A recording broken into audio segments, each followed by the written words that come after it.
Gita LLB ধারাবাহিকের আজকের পর্বে দেখা যায় মিনুকে দেখার পর পরিশী ভীষণভাবে কান্নায় ভেঙে পড়ে এবং অধ্যায়কে ফোন করে ধিক্কার জানায়। সে বলে, তোমরা আমার মিনুকে মেরে ফেলেছো, আমি কাউকেই ছাড়বো না। আমার মিনুকে তোমরা আমার কাছ থেকে কেড়ে নিয়েছো।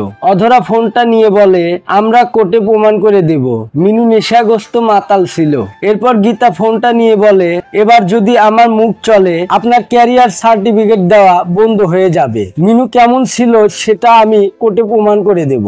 এ কথা শুনে অধরা রেগে যায় এবং বলে, তুমি কিছু করতে পারবে না। এরপর দুজনের মধ্যে ভীষণভাবে কথা কাটাকাটি শুরু হয়। অধরা বলে, এই কেসটাকে ধামাচাপা দিতেই হবে, অধ্যয়নের একটাও বন্ধু যেন মুখ না খোলে। ঠিক তখনই মনীষা এসে বলে, কিন্তু আমি মুখ খুলবো, আমি সবকিছুই বলে দেব। মিনুর চিৎকার এখনো আমার কানে বাজে। মনীষা চলে যাওয়ার পর অধরা বাড়ির দুই বউকে পাঠায় মনীষাকে বোঝানোর জন্য। অধরা বলে, আমাদের ভালো একজন লয়ার দরকার, আর পরিশী যদি বেশি সমস্যা করে তাকেও মিনুর কাছে পাঠিয়ে দেব।